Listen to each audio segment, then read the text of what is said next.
Gracian will kick us off, and then Blessing, and then Agatha and Richard and Eric as our country connectors from Tanzania and Ghana. Then I'll cover longer term strategy, and then we're going to open the floor for questions. So if you have a question, please post it in the Q&A box, and otherwise we'll use the chat for just introducing each other to ourselves, or any particular query that might come up that you might like to post there. So I'm going to hand over to Gracian, who's the chair of Research for Life's Executive Council, and also in his main job, Executive Director at Itoka. Over to you, Gracian. Thank you very much, Sarah. I'm delighted to be here. This is really great. I can see through the chats with the introductions that are coming through that we've got many of our partners here, and also we've got researchers that have joined us. So a special welcome to all of you. This is really great. And I'm glad, like Sarah has indicated, that this is a space that we have created in a town hall format. So we are hoping that we can interact with you a lot more so that we can get to learn what you're doing and what your expectations are. The Research for Life goal that we've set ourselves for 2030 is on the board there. We really are looking at an inclusive, diverse and equitable scholarly communications environment that enables those that are in the lower income countries as researchers try to really work with their challenges that they have and try and resolve them. That's what we're trying to support, and we are very optimistic that we'll be able to achieve that goal by 2030. As a partnership, and what we are offering as Research for Life together with you is to ensure that really at the end of the day, we are offering a product that can be used by our users, but also more importantly, can support what they are doing in terms of their work, in terms of research, the research outputs that they have got, and also more importantly, fixing and addressing the problems that are out there, be it working with the climate change, be it working with the research that they are doing in the crops or environment, also trying to work in the medical field and all the other technologies that we cover under Research for Life.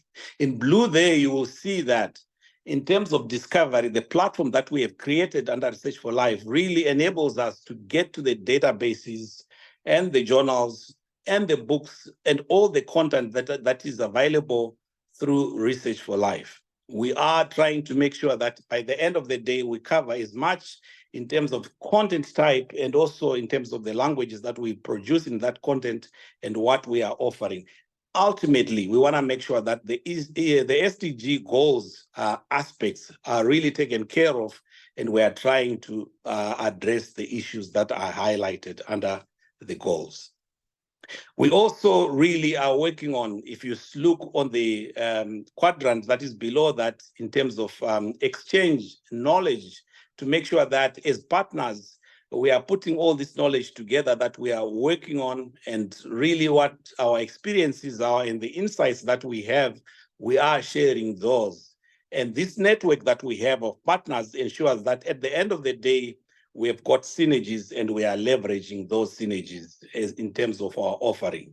We also continue to learn as a network and make sure that as we partner with the researchers, as we partner with the librarians, the editors, the publishers, everyone who is actually under the scholarly communication and working in that space, we are learning from them what their really areas of focus are, but also what the gaps that we are covering with our offering. At the end of the day, we are a team. We are working together as different constituencies, but aiming for the same thing. Ultimately, we want to try and address the societal challenges that we have across, especially focusing on the low income to middle income countries where we are really active in that area. We, of course, realize that with the transition that is going on in terms of the offering and the modes of offering that we have got, getting the sciences out there, the open environment is really growing, and we are cognizant of the fact that there are things that we have to do and we have to leverage the models that are out there to get the content out, so that at the end of the day, the reader, the user, is able to access without impeding much on terms of what is available. Information should be available to many of our constituencies, and we want to make sure that that model that we offer that information under is sustainable going forward.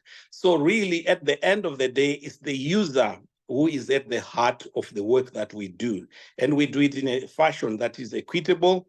We want to make sure that the diversity is considered, and of course, it's as inclusive as possible. So really, we are happy that the partnering that we are doing with you over the years will ensure that we achieve our goal at the end of the day. I want to highlight on the next slide the kind of achievements that we have done in the last year. If we look at 2023 and we look at what we set ourselves to try and work on, there are many areas that we've been really successful. And again, thanks to the partners with all that you have been able to contribute to this through the Research for Life program. If you look there in the green at the bottom, we did reach our milestone of 200,000 in terms of our offering journals, books, and all the resources that are coming through and being piped through the Research for Life Gateway. And that would not have been possible without the contributions of the partners, many of you who are actually here. So we really want to say thank you for that. But also, if you look on the top left there on the green, you'll see that on our Country Connectors program, that Blessing is going to talk more about, we've managed now to reach out to countries that are more than 10 now, if we count with the Ukraine association that we have, where we are not only working with the local agencies, but making sure that we work with the experts in the libraries, in the faculty, and as researchers to work with the networks that we have on the ground, to listen in, to hear what their needs are, but also make sure that our offerings really are addressing what their needs are. And we really thank you for working with us, and the achievements that we have done in 2023 really show us that together we can achieve much more. In terms of the evidence out there, we have looked at the way we are working, who actually comes on board in terms of the institutions and the users, and why, if they leave out the program without continuing, what are the issues that are coming through, and what should we be addressing? So we had the drop-off study that was run in the last 2 years, talking to those constituencies and trying to understand what are the needs that they have and what should we fine-tune to ensure that we address those challenges. We also have worked with many of our partners, and thank you again for bringing on board your content as far as building the skills for our researchers in terms of scholarship and making sure that they are successful with their manuscripts and they can be able to publish the work that they are actually doing. They are not only out there to learn what is happening in other regions and read about it in the journals and the books, but they are out there to try and tap into that knowledge to try and address the challenges they have and contribute to the body of knowledge that is out there for them as researchers, for them as faculty, and them as students. So we really appreciate all that we've managed to do working with you. We also have been able to distribute many other courses, particularly those where we are running online, the MOOCs, the webinars that we are running online, to make sure really that we are addressing the issue of skills out there. Many of the researchers, remember, are working with environments that they are not familiar with as far as publications are concerned. It might be their third, fourth language, so to speak, and they are doing all those write-ups, but they need the skills to be able to do that. But they are also needing to be able to do the formats that are required. They also the kind of referencing that is required, and all that in terms of authorship skills, we are ensuring that we are supporting them as they do that work. Your contributions and the experience that you have and the insights that you have in those areas have really helped Research for Life achieve the goals that we have set out for ourselves. And we think that the trajectory that we have set out going forward, we will be able to achieve the goals that we have set for 2030. We won't be able to do that without your support. and we continue to urge you to work with us on this. Thank you very much. Over and back to you, Sarah. Thanks, Gratian. Really just for me to hand over to Blessing, who is going to talk about how we're catalysing user engagement and local level access and sharing the programme she's running for the Country Connectors. Thank you so much, Sarah, and hello to everyone. Thank you for joining. I'm going to be talking about the work that we're doing in the countries through the Country Connector initiative by Research for Life. So our goal really is to provide those local interventions where we're working at national and regional level. And we want to make sure that we heighten the awareness of Research for Life, but also the awareness of different aspects of the research cycle or life cycle, and strengthen the capacity of information use and management, as well as build those communities of evidence users at both the national and the regional levels as well. We aim to create a tailored approach to make sure that we understand the country and the region to enable us to promote networking and to really enable us to speak to the full research cycle, not in general, but also then specify to the needs of that country and the region, and to build the skills, the information skills in the regions and the countries as well. We started the work in 2022, and right at the beginning, we started with 6 countries working in the United Republic of Tanzania, in Bhutan, in Ghana, Liberia, and in Sierra Leone. In 2023, we managed to implement in the Democratic Republic of Congo, in El Salvador, in Senegal, Moldova, and also working in Ukraine, which is an associate status country, and I can elaborate on that a bit later on. This year, we've started working in Kyrgyzstan, and we're extending our work now to Papua New Guinea, Peru, Somalia, Libya, and Eswatini. We will have other countries that will also join us in 2024 and going beyond 2024. So I'll speak now to the process of how we actually engage the Country Connectors, because I know that a lot of colleagues have asked this question. So we do have a process where we have a country rubric, which enable us to pick the best countries suited for the initiative out of the 125 plus countries that are eligible and are using Research for Life. So the country rubric has specific indicators that we then apply to all the 125 countries until we have a short list of countries.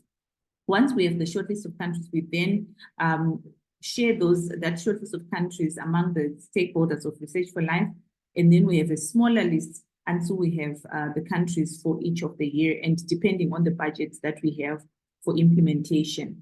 Once we have the country list, we then look at the different institutions that have registered and are using Research for Life. And again, we have a separate rubric with specific indicators that enable us to then pick or prioritize the type of institutions that we see as potential partners to host the initiative in the country. We then have a formal agreement with that host institution. And once we have a formal agreement, they are then assign specific staff that work with us for the implementation. And we also refer to them as Country Connectors. And I'm happy to have some of the Country Connectors join us today from different countries. We have a monitoring and evaluation framework, which has enabled us to measure the work that we are doing in the country. And so far, we have got 6 specific outcomes that we are monitoring, which then speaks to the different activities that we customize for each of the countries. And in terms of the way we work, we do work closely with the Research for Life Chief Operations Officer, working with myself. We also work with Lenny, who's our Senior Capacity Development Advisor, and with Itoka, who support us with the administration function. So we do align specifically to the Sustainable Development Goals, so at a global level, and we look at the different indicators and what we are actually achieving. At regional level, we also look at the regional development goals and what are the top priorities. And mostly we know that these are quite long-term as well. And then at local level, we look at then the national development plans and see what aligns to research and how we can then customize our approaches as well. We do try and understand the research priorities, the policies in the country, the policies at institutional level, and then look at what are some of the gaps and who are some of the stakeholders that we can potentially collaborate with in the countries to make sure that we implement the work. We also try and understand the full research industry. And once we identify those stakeholders at local level, we then aim to partner with them and also try and understand what are the type of innovations in that region or in that country as well. In terms of our activities, I'm going to give just an overview of some of the activities, and I know that my colleagues will go into different examples of what they're doing in their countries. We have physical workshops because we still have a lot of needs in some of the countries to have actual face-to-face workshops. So this still works, especially in areas where there is maybe some problems with fast bandwidth. And we also have engagement with the webinar series that are provided by Research for Life. And sometimes we also have our own virtual meetings and trainings that we have for different colleagues as well.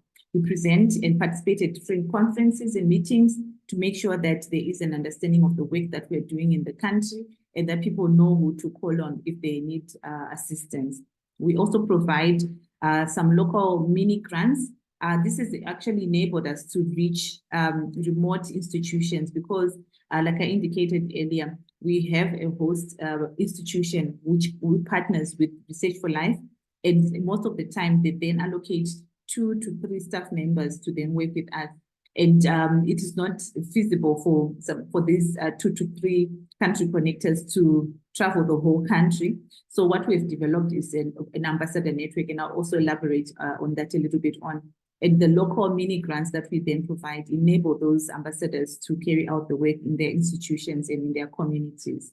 We do make sure that the communications that's coming through from the Research for Life communications and marketing team filters down into the country on different platforms. We even make use of WhatsApp groups. We even make use of newsletter boards, anything that we really can identify as working in a specific country to make sure that the communications is reaching the right audience. And we also make use, of course, of social media. We support the MOOCs that Christian talked about earlier and the work of the Capacity Development Committee. And we have started in 2023 to support the work or the skills of the local publishers and making sure that we build their skills. And I'll talk about the collaboration that we're doing now with the Director of Open Access Journal. In terms of our national outreach, we understand that we want to reach as many users as possible in the institution. And our objective is to then enable us to strategize, relate, and support those institutions. I've given here an example of a map showing parts of Bhutan and how our country connectors has been moving in the different areas. And we also making use of our ambassador network. So this enables us to understand the terrain, but also understand the placement of different institutions in the regions and really support them, whether it's physically or virtually or through the ambassador network. Our target is really to understand the problems and the gaps and the opportunities from some of the unusing and low usage institutions. Again, I've put a picture of a building without a roof. One of the country connectors in Liberia visited an area where we had such low usage and we could not really understand what was going on, only to find out that that library building had burnt down and there was no access to computers, there was no access to labs for the users and the researchers in that institution at that time. We've since started working with the librarians there to understand how we can help them and support them better. So we aim to also make sure that we reach those remote regions in the country. And really the ambassador network are people, whether they are researchers or librarians whom we work with, who are based at the different institutions, who support the work of the country connectors and who are in constant communication with the country connectors and make sure that they cascade the work that we are doing at national level as well. In terms of our partnerships and collaborations, like I said, we have the formal agreements with the host institution. That's our main collaborator or partner at national level.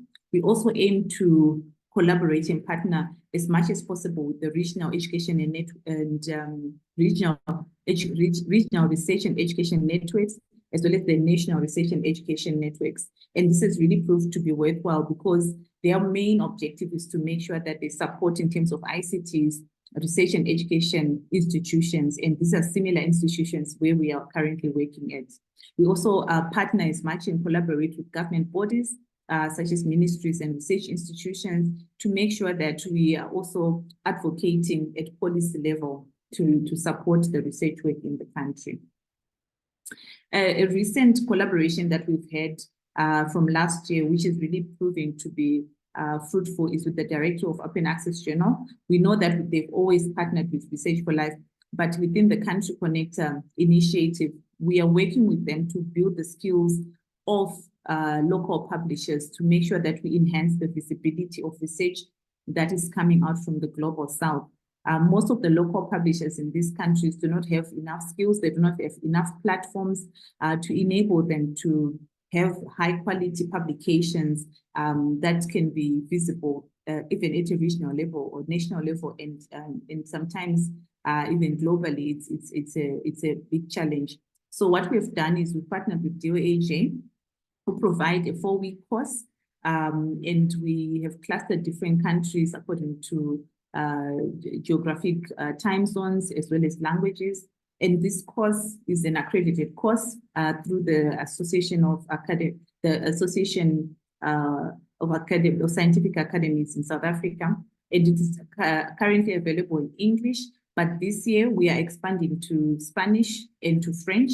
And we are really also engaging the colleagues because they want to also help us to expand to offering the course in Russian. This is because the initial countries where we are working with the Director of Open Access Journals are available with these 3 specific languages, if I can put it like that. So for us, it is key really to support the work of these local publishers, because with the Research for Life, one of our main strategies is to ensure that we have a 2-way process where the users are not just taking in the resources and information, but are also contributing with the outputs of the research that they're doing. So it's a key strategic output for Research for Life as a whole. We are open to more partners, especially from the publisher communities who are interested in working with our local publishers. We do also collaborate a lot with library associations, with research academies, technology companies, as well as the local UN offices in the countries and the regions. We, like I indicated, we want to continue to widen the national and regional reach. And if there are any interested participants or listeners on this meeting, and you'd like to be an ambassador, please feel free to reach out to us, to myself, or to any of the country connectors in your countries. And we do offer those mini grants in some of the countries where possible, depending on our budgets again, to make sure that the work that you do is supported. And we also really advocate for volunteers for Research for Life. For example, we really are looking for volunteers to help us with the content verification for the different countries where we are working. We are working with the different committees within Research for Life. So committees such as capacity development, the communications team, help desk technology, and the content strategy and policy team, because we aim to really understand and implement the plans and the objectives of these committees. So really for us, it's a one-way train, if I can put it like that, that enables us to work through the committees and make sure that the work that they are also prioritizing is prioritized at country and regional level. I talked about the Monta evaluation framework.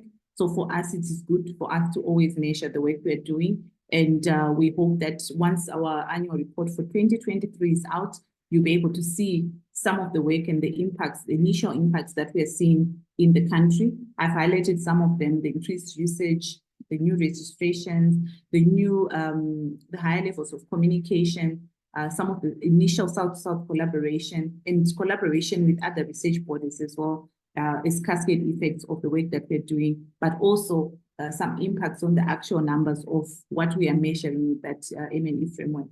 So here I've just put a few examples to show some of the differences that we're seeing in the country, some of the impacts, and how we're also trying to understand these numbers. So you see that on the left side or hand side of the screen, we have the usage statistics from mid 2022 into mid 2023, and you can see that there's a steady growth in the following year, in 2023, in Sierra Leone, especially that during the time that the country connectors started working in Sierra Leone. We have countries such as the United Republic of Tanzania, where we have seen a steady or a balanced usage of Research for Life throughout the period that the country connectors have been implementing the work at country level. And Tanzania is one of the high usage countries, and it is really good to see that the work is having this impact and the numbers are not dropping significantly as well. Similarly, this is the same with Ghana, and there's a lot that is happening in Ghana. It's a big country. There's a lot of high research outputs, and the quality of research is good. So when we look at the usage of Research for Life, again, we can see the balancing out with the steadiness of the usage. We do also try and understand where we have instances of the numbers having dropped to see what could be happening in the country. And the country connectors then try and see what are the challenges and understand what is happening during those periods as well.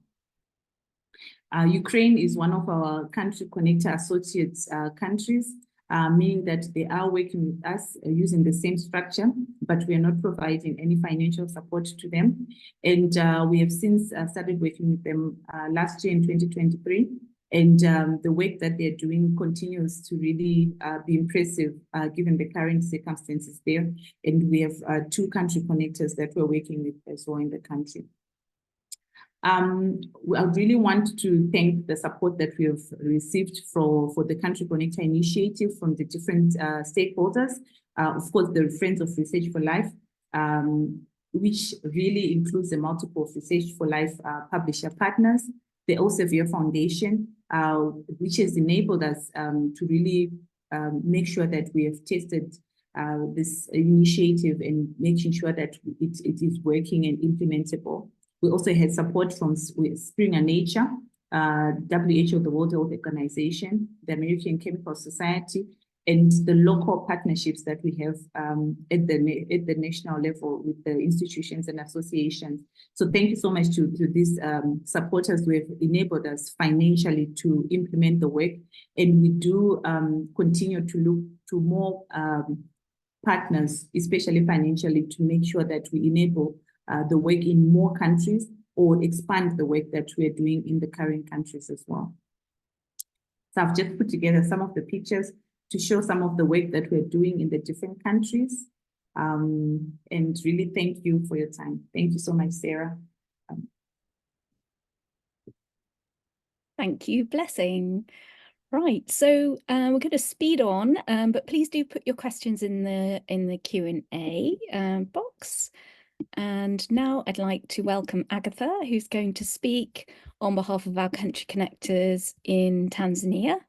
And Agatha, are you there? Yes, Sarah, I'm here. Great. Welcome. Thank you. Over to you. Thank you.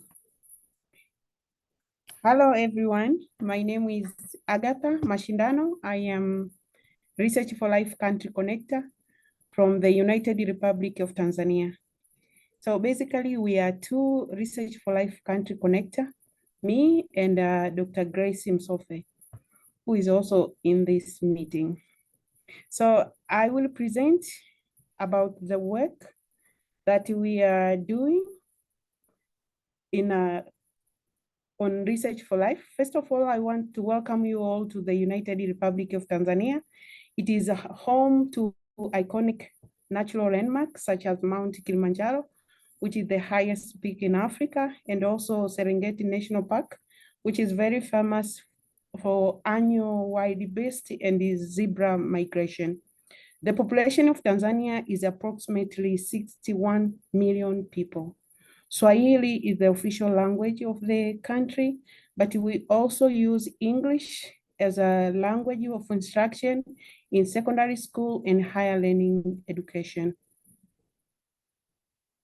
So these are some of the animals that are very famous found in the country. So let me talk about being a country connector. As a country connector, we serve as a vital bridge between Research for Life and our country. Our role is to advocate, coordinate, and provide support for research within the country, and also to ensure that people in the country are utilizing information and resources from Research for Life.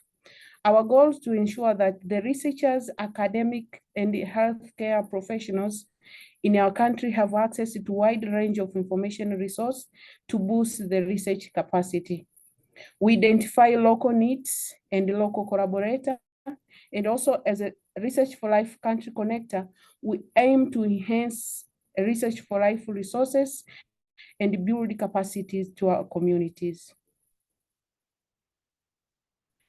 So by being Research for Life country connector, we engage with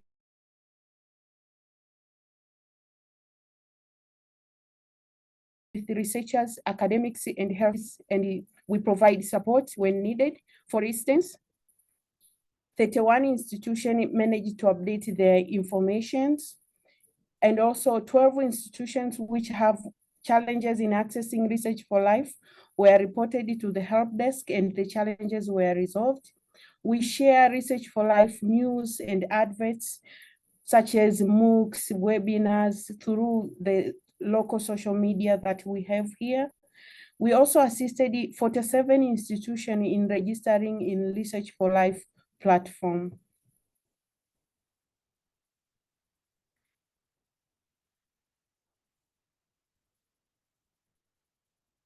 We recently managed to award 3 institutions which were having difficulty in using Research for Life.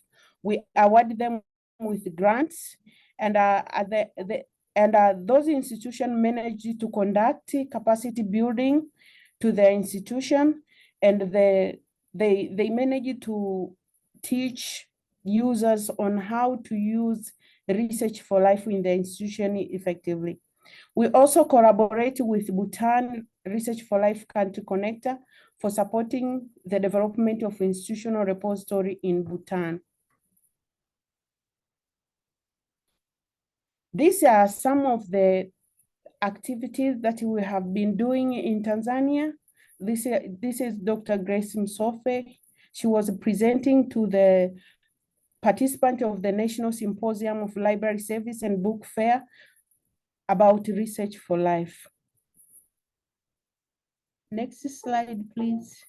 So these are some of the activities that we have been doing in the country. This is one of the awardee of the Research for Life mini grant. He was training users on how to effectively use Research for Life resources.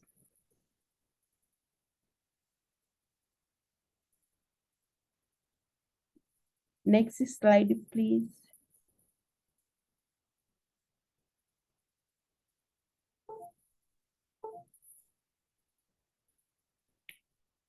Yes, so these are some of the activities that we done in the country as Research for Life country connectors.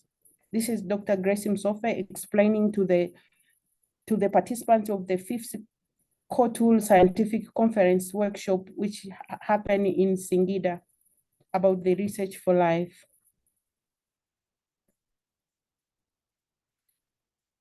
As a Research for Life country connector, we collaborate with Tanzania Library Association and the Consortium of Tanzania University Research Libraries. this association brings together librarians, researchers, and health professionals from all parts of the country. So we collaborated with them to provide awareness on the information on the resources that are available on Research for Life.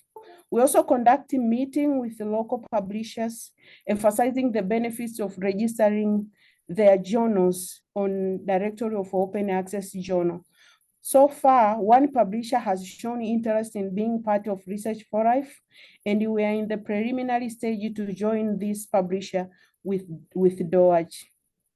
We are also communicating with Research for Life Tanzania ambassadors, exploring their experience with Research for Life, their challenges, where we also offer suggestions, and we also assist them to troubleshoot those challenges.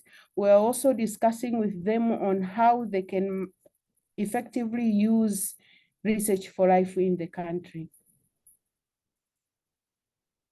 Our plan for the year. As a Research for Life country connector, we are planning to provide Research for Life capacity building to unusing institutions. So there are still some institutions that are not effectively using Research for Life. So we are intending to reach those institutions. We are also planning to have more presentations about Research for Life in various forums, in various meetings and conferences in the country. We are also intending to provide technical support to institutions facing challenges and to the institutions that have limited knowledge on how to access Research for Life. We also plan to engage more stakeholders in this year. The challenges that we face. Based on the activities that we are doing, so far we are experiencing technological challenge.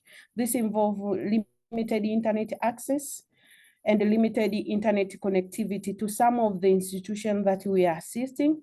We are also encountering a challenge on limited knowledge. Some librarians in some institutions, they don't know how to access the resources from Research for Life, and it has been very challenging to assist them remotely. We are also facing a challenge of communication. Some of institutions, when we are trying to reach them, there is no response, and some of them need more face-to-face interaction.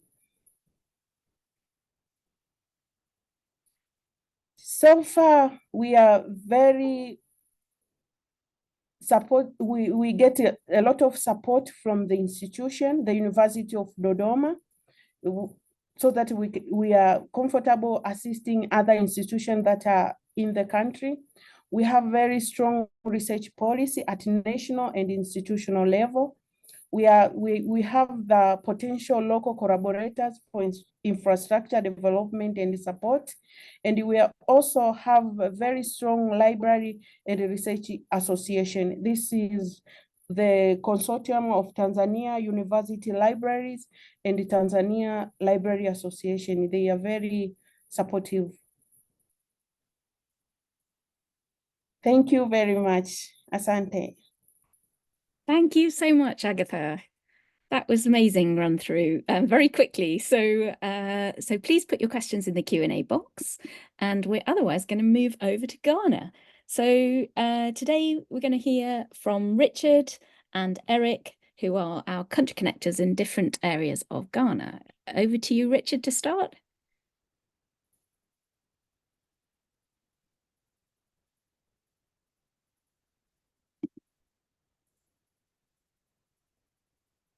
Richard, are you there?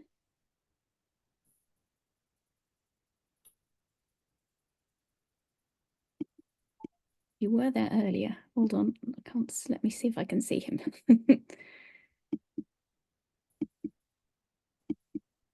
Or is Eric there?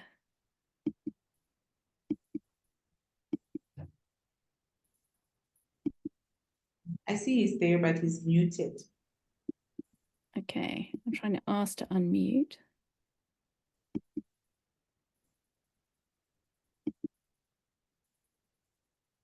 It might. Oh, Richard, are you there?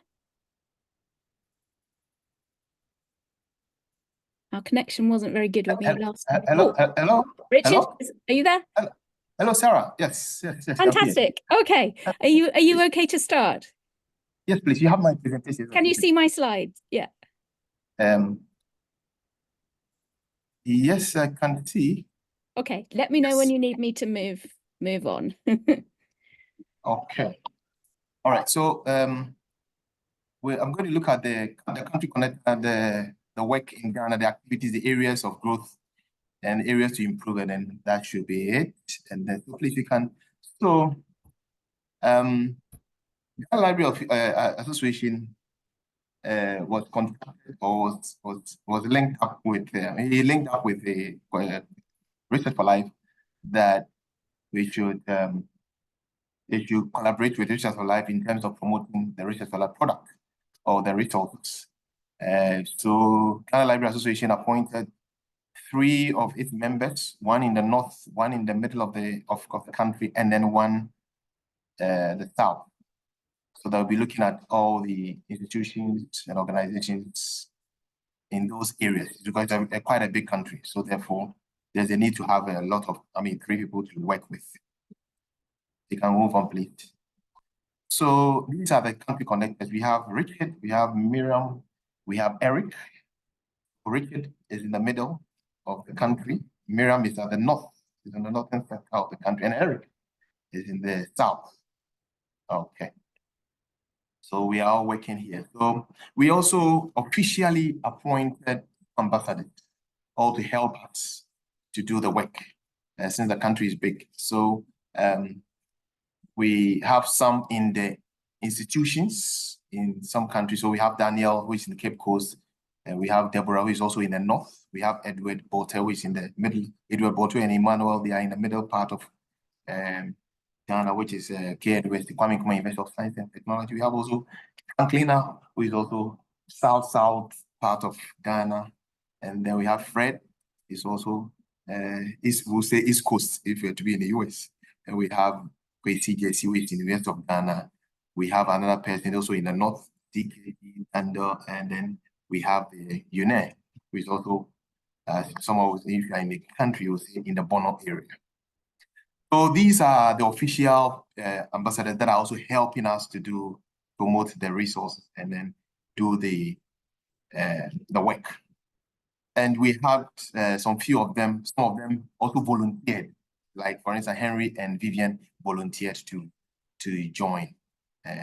Fred and Edward are official ambassadors, but Henry and Vivian volunteered. And then they joined, and they are doing fantastic job. For instance, Vivian recently did some few workshops for her institution, and they were very happy. All right, so we can move on, please. Some few activities here.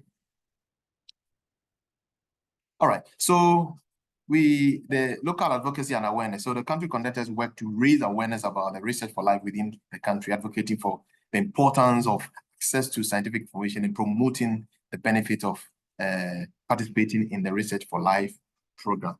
So here we also help we facilitate training and workshop, where we organize training sessions and workshops to educate researchers on how to effectively utilize the resources provided by Research for Life.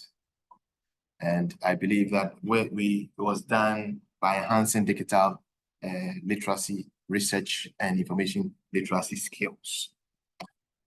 All right. So we are also there, as we keep saying, we are also there to build a community of evidence users, where in here we have been playing a crucial role in fostering a sense of community among researchers, librarians, and other professionals who benefit from Research for Life. And this community build has facilitated collaboration and knowledge sharing. The feedback, we are there to also receive feedback from these users who are using the resources. So we have been acting as a bridge between the local researchers, librarian publishers, and broader Research for Life initiative. And we also collect, as I said, we collect feedback from them. And I believe that this has also improved the way Research for Life resources and products are being delivered to the users, or to identify the specific needs and communicate to them for potential improvement. And then also promoting the global knowledge exchange, where we have also we encourage and facilitated a cross-border collaboration where local researchers and contribute to and benefit from the global scientific community by actively participating in Research for Life program. And I can tell you that when you go online, I can see some few statements by researchers who have been talking more about the Research for Life, which I think I will see it on somewhere on that slide. And still on the advocacy, the gentleman here also had an opportunity to have an interview on TV, one of the biggest TV and radio station in Ghana, where he talked about the Research for Life, what it does, and the resources that it can get from Research for Life, and the fact that it's free for us, and there's a need for us the researchers to use it, more especially the postgraduate student who always struggle looking for literature. And it was very useful. I mean, people, I realized it was even sent on Twitter, and because there's quite a lot of comments came from that area. All right, we can move on, please. All right, so the issue of training, we had one training on the 29th of March, where we were able to, within some field, was a publishers training where we had 136 participants coming on board. We had Lenny and Blessing on board helping us, coming in to help us with the training on the Research for Life issues, the publishing aspect, and registration of the users and all that, because these are all key things that we have to look at in our objectives. Yeah. So 136 of the participants attended this training, and it was mainly for librarians. And this was the feedback. How useful was it? And you can see that 75% said very useful, 25% said useful. And truly, the way we do the training, definitely, if you attend, there's no way that you can say it's not useful. And the resources indeed are very useful. And no wonder is showing in our usage statistics. And there was also a transition meeting that Ghana and Kenya had, and we have 78 of them coming. The fact that Ghana was about to move into another group, which again, they needed to also sensitize and make publishers and the users in Ghana aware, which also we had 78 of them also participate, which we had it in June 2023. It was also a very useful one that we had. We can move, please. We also had a local publishers engagement webinar where we had 37 of them also coming, where we are blessed to have you, Sarah, and Lenny and Blessing also coming on board to help us to facilitate this workshop. And the target audience were the publishers, journal publishers, and the editorial team, which I believe we can even see the pictures of the people who attended, I think on the next slide. So it was also very useful exercise, which these publishers were on board. And some librarians also attended this training, this webinar. We can move on, please. All right. On the 14th to 15th, we also had an in-person workshop, a workshop for librarians from colleges of education, where we had 50 of them registered, but 39 of them came for the training. And there's actually even a letter that we sent to all the librarians inviting them for this training. So on the 14th to 15th November, we had that training. And these are some few evidence of the people who attended the training. All right. So we can move on, please. All right. And then there was also another opportunity for us, one of our country connectors, to attend the Ghana Library Association annual general meeting in Accra, where few of the members, 56 of them, opted to join the pre-workshop, pre-conference or AGM meeting. So it's more like a pre-conference workshop, more or less, let me say that. So these people attended, and there was a very useful thing where we introduced them to the Research for Life, and then the advocacy toolkit, the marketing strategy for Research for Life resources, and then more especially the mentally. The mentally was a very attractive part where you had to continue for the following day. So we couldn't finish the first day, so we had to continue the following day. The first few hours in the morning before the AGM continued. So it was also very useful exercise that we had. Then there was the mini grants that came up where we had one in the north and then one in the, so one country connector had, one of the ambassadors had the training, we gave the grants to him, and then he had the training up the north, and there was another one that we also had in the middle of the country, and there's one also that was supposed to have go down in Accra. So the one in the north took place, which 83 of them participated, where it was done at the Technical University, the Tamale Technical University. And then the second one was also done in the middle of the country, which is Kumasi, where 4 of the research institute, that CSR, Center for Scientific and Industrial Research, 4 of the institute attended. Members of the librarians and researchers attended the training in Kumasi. All right, so I think I can go to the next one. So 43 of them, which were from the crop research, soil, crop research, forestry, crop, building a road, and then I think the last one, I'm missing it. But these were the participants the organizations who came for that training were also familiarizing themselves with the Research for Life, and then trained participants on the effective utilization of the Research for Life, then the use of the Research for Life products. Okay, we can move, please. All right, so we also have, as well, we also have small groups. We also target the PhD students to let them know the usefulness of the Research for Life resources, and then they have a feel of it. Now, we also had a training for health training institutions in Ghana, librarians in the health training institution in Ghana, where actually was not mainly for the Research for Life, but it was for library practice. But we managed to fix in a Research for Life training also in there, some few hours for them to also have a feel of the Research for Life resources. All this is our strategies that we use to promote the Research for Life activity. All right. So on the right-hand side, you can see the pictures there, and then on the left, there's a small group. So the areas of growth. So we also want to increase more of the institutions in terms of the registration, support the services. So the registration, we have a link that we send to, even I think it was yesterday, I had to send it to some few institutions for them to register. So we have a Google form that we send them out, so they register, and we get to know their needs, and then they fill the form, and then we try to register them. Reactivation of the unregistered but unusing institutions, we also want to try and work on them, and then promotion of Research for Life among academics and research institutions through librarians. So that is why we made this year.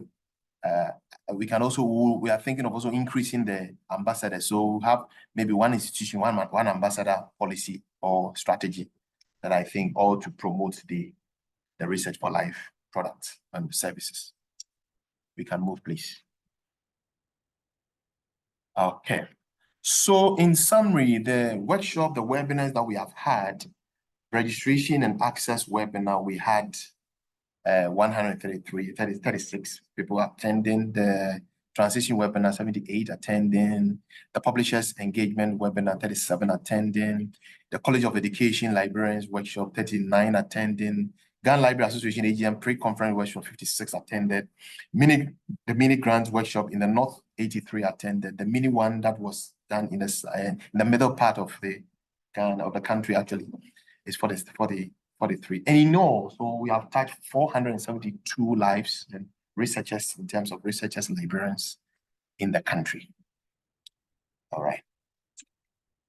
So I'll say here that the Research for Life country connectors in Ghana, again, as I said, we act as a catalyst for building a vibrant and interconnected community of researchers. And I will say here, we are playing a role in connecting researchers, building communities, and facilitating global knowledge exchange.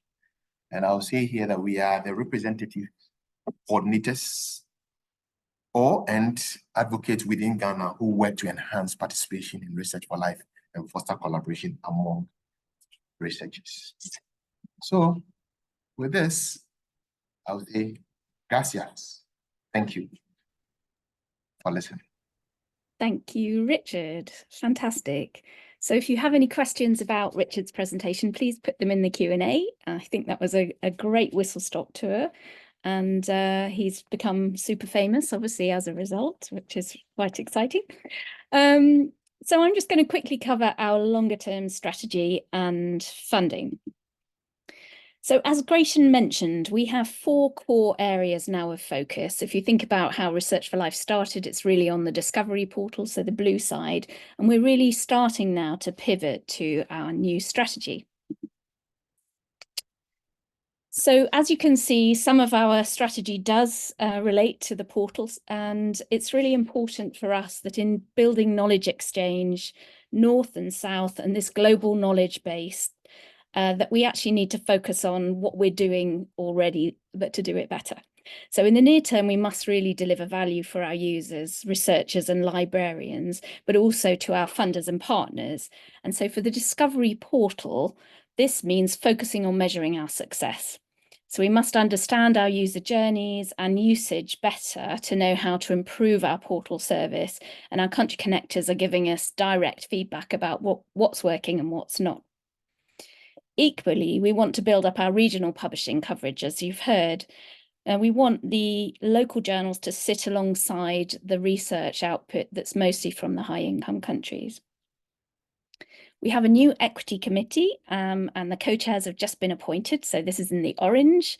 And the goal of this committee is to increase participation.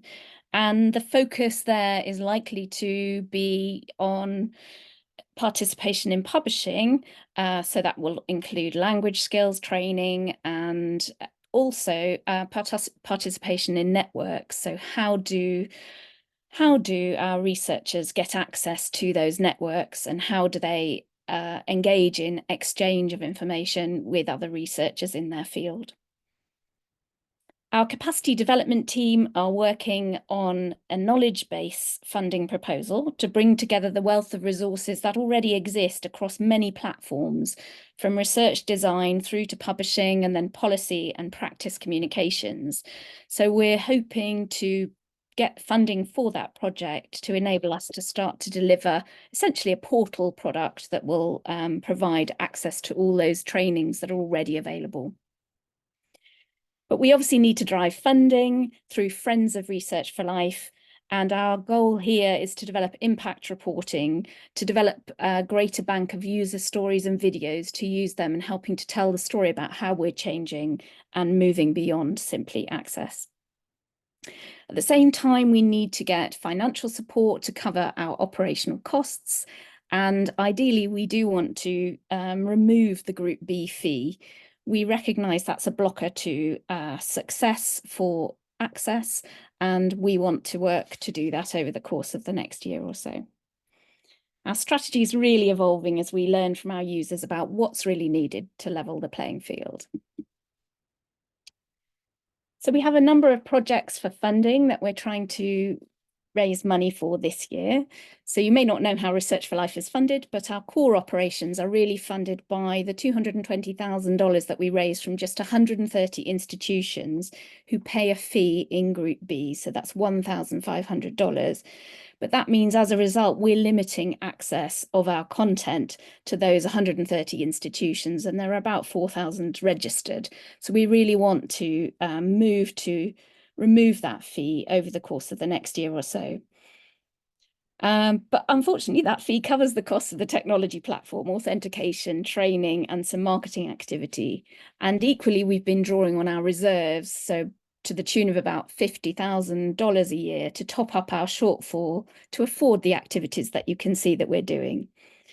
And obviously that can't continue in 2024. So that means we've had to cut back on some of our training and marketing.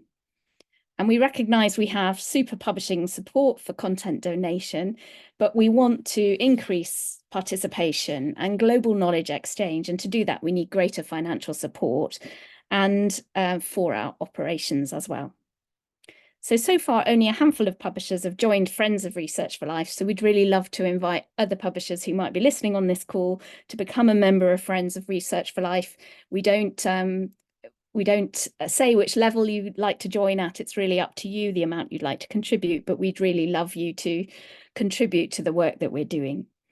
And to date, we haven't really needed to charge a fee for inclusion in Research for Life, but we may have to do that if we can't get greater financial commitment from the industry. It's really easy to donate, so do just get in touch with me and I can help you to figure out how to do it. In the meantime, the projects are here for funding, and we do have some interest from some of our partners already in funding some of these projects. And the Country Connectors, as you've heard, is very active and alive, but we have other activity areas that we really want to fast forward on to start to embrace our new strategy. So I'd like to encourage you to now think about asking any questions that you may have. And I'm going to hand over to Kimberly, who's going to host our questions slot.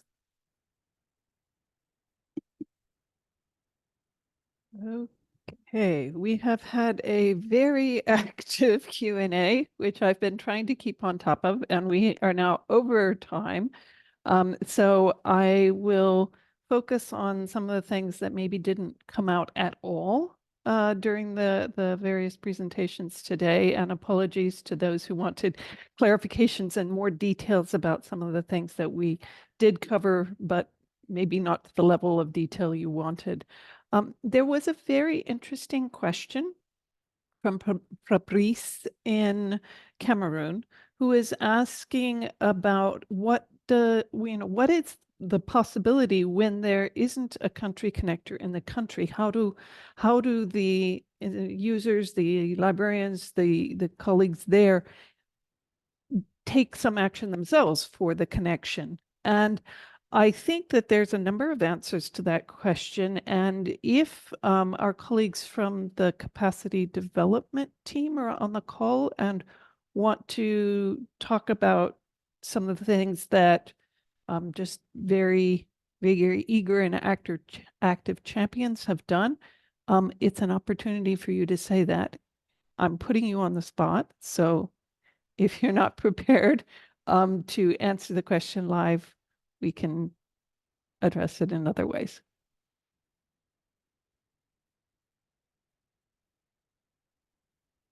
Jihan, Lenny, Carol, Kathy, anyone from CapDev? Yes, I'm here. I'm here, Kim. Okay. Yeah, I'm here too. I had to unmute. Okay. Maybe you can talk about what self-identified champions have done when there isn't yet a connector in the country. Okay. Should I start then? Yes, please. If you'd Lenny. like me to. Okay, we have a lot, significant amount of resources on the training, on the R4L website. In the horizontal bar, you'll see training, okay? And that will lead you to courses we've had, webinars we've had, other partners, resources that are available, all about either accessing Research for Life or the whole publishing continuum, the research cycle, we call it, so that you can go in there and find very useful information. What country was the requester from? Was it Cameroon? Yes, many of the material has been translated to French, especially if you look at the Librarians Hub and the material. There are 19 different presentations at the bottom of the page, and they all have been translated and recently updated in French. So you should have material that is valuable to you. We also suggest that you register or have your colleagues register for the upcoming MOOC, which will be in April, and also keep abreast of all the information we send out about other webinars, potential courses, and things like that. The MOOC will be in English this year, but perhaps some of your colleagues can go through the extensive course that way. I think that kind of does a quick summary of the material we have. And I'm going to put my name in the chat, my email address in the chat, so you can write back to me or to Jahan for further information about the training material.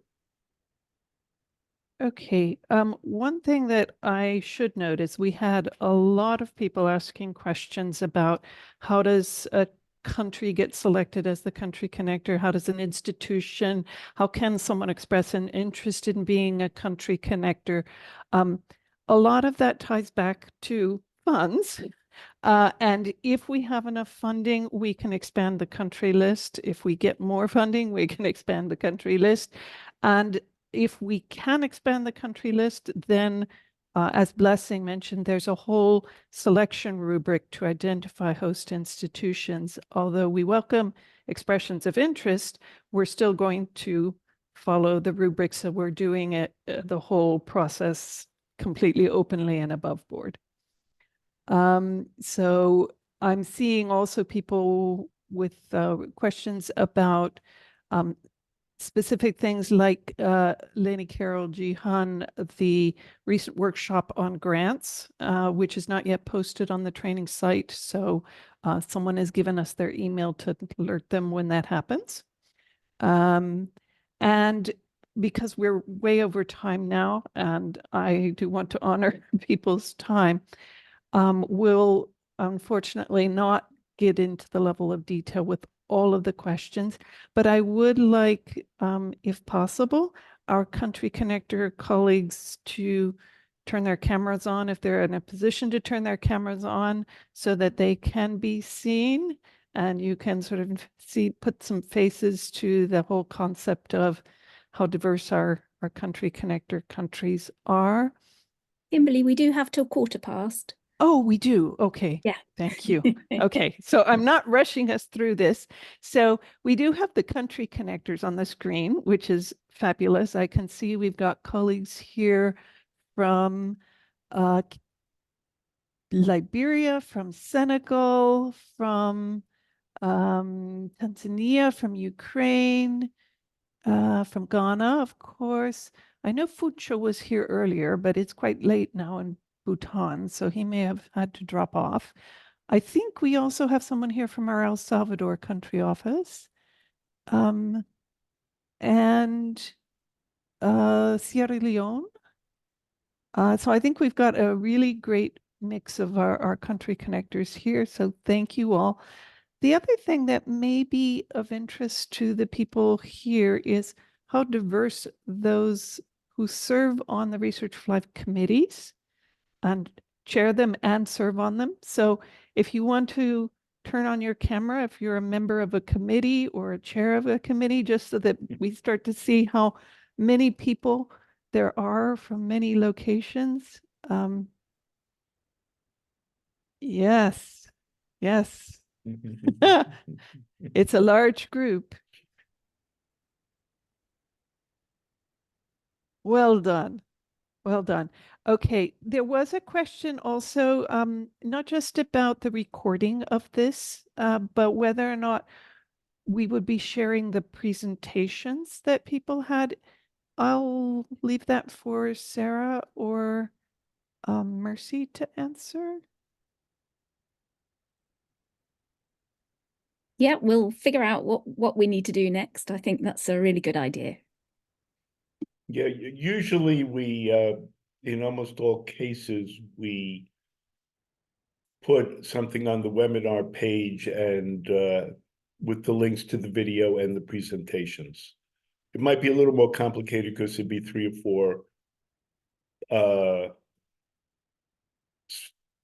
4 PowerPoints, but I think we can arrange that. We'd also probably like to include Stephen from Liberia, who missed off his chance last time. So we might ask him to record his slides so we can add him in as well.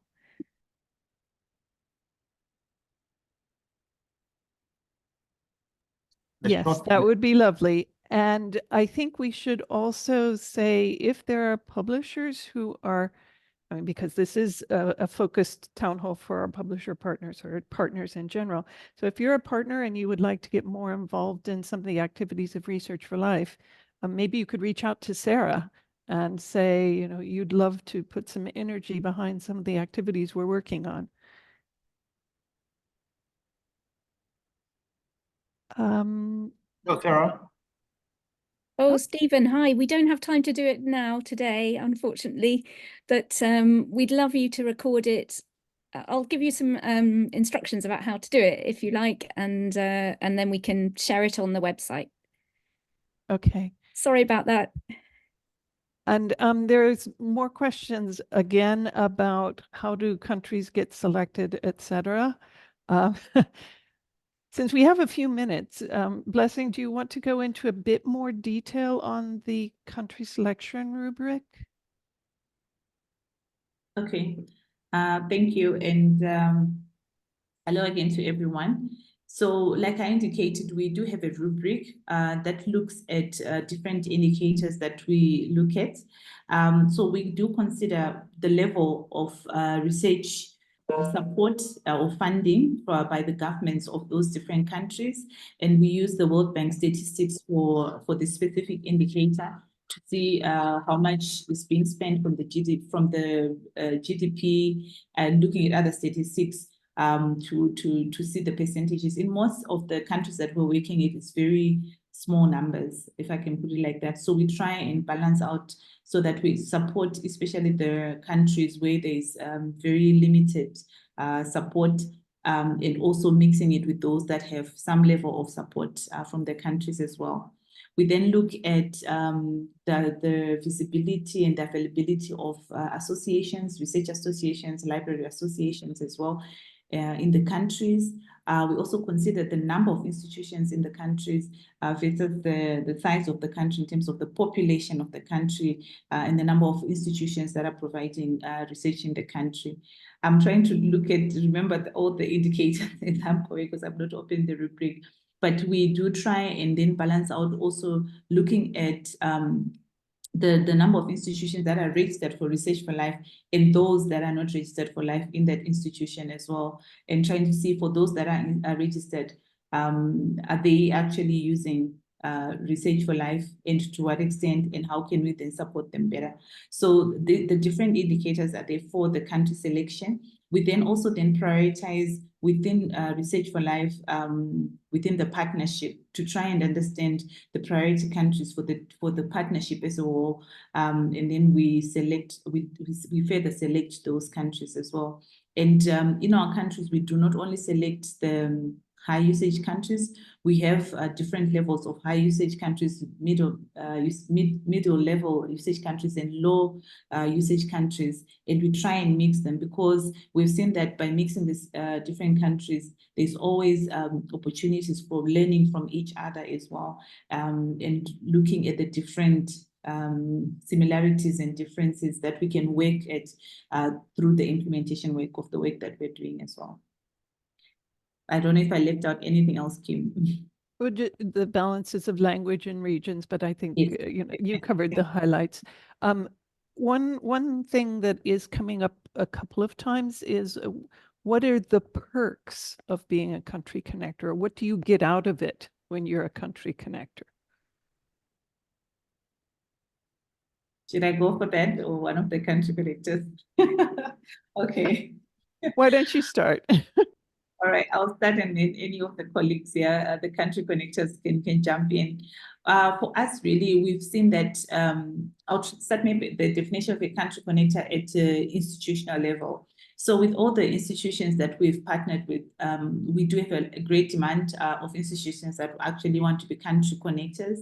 And the benefits is that they are then leading at a national level on behalf of Research for Life, but also there's an opportunity for them to work across the country with other institutions, working, like I indicated, and I think, and try to emphasize that as Research for Life, we're not only looking at usage of Research for Life, but we're trying to look at the whole research ecosystem and understand what are the gaps and opportunities. And most of the institutions, the country connected institutions that we're partnering with, also have similar interests, and they have similar interests also for their own institutions to boost their research outputs and their research capacities. So being a country connector at that level, that's one of the highest pegs that they have, and it enables them to then even work across with other stakeholders that are either in the infrastructure side or working on the policies and so forth. So that's the pegs of at an institutional level. At an individual level, I think the first and most important one is that the staff that we're working with who are representing the institutions, for them, they are representing the institutions. And they also then are able to work across the country with their different ambassadors, but also they're able to work across the country. So those South-to-South collaborations, they start internally in the country, but they also expand beyond. I think there was an example from Tanzania where the colleagues who are country connectors in Tanzania are working closely now with the colleagues in Bhutan to look at how they can support each other in the implementation of institutional repositories. Our country connectors in Tanzania are quite skilled in this area, and in Bhutan, this is a gap. So we see those cross-pollinations as well. And again, they work with the ambassadors, and they're able to build the ambassador network as the country connectors. The country connectors are also working even across from the south to the north with our colleagues who are based in the north, and developing more of their skills, widening their networks and so forth. So there are quite a number of pegs of being a country connector. Stephen has his hand up, raised up. Yes, go ahead, Stephen.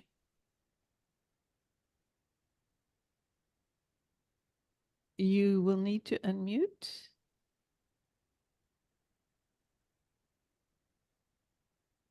Okay, so in addition to what Blessing said, being a country connector, besides giving a localized perspective of what's happening, it has personally enhanced my profession as a librarian.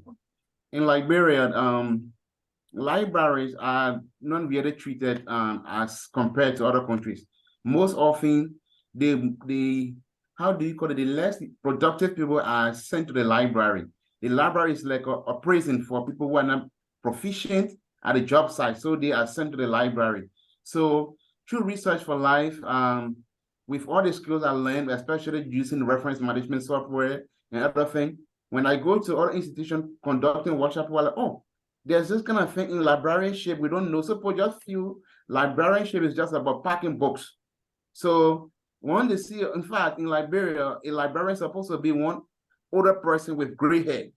You have nothing to do with computer. So seeing me conducting workshops and talking about internet speed, so people are like, oh, are you an IT person or are you a librarian? So it has actually even made some people who have never even thought of being a librarian want to actually venture the profession, because previously it was actually reserved for older folks, people who have no knowledge about computer, who do not know how to even navigate the internet. They have no research skill, they had no information literacy skill. So with Research for Life and being a country connector, it has actually made me to remain a librarian. At some point in time, I actually wanted to change my career because my first degree is in economics, and then I had a master in librarian. So I was like, what am I doing? But for Research for Life, I was like, okay, I think this is something that is good. I need to continue doing that. I just wanted to chip in on that. Very good point, Stephen. And I think on that one, maybe we round up. So I'll hand it back to Sarah. Thanks so much, Kimberly. So just goes for me to thank everybody who's taken part today. So Gratian, Blessing, Agatha, Richard and Eric also, and Kimberly, but also Chiedza and STM who've been in support of the marketing for our events. We hope you really enjoyed our town hall and we hope to repeat them. We don't know yet what frequency, but we'll work that out. And we look forward to seeing you again soon. Bye.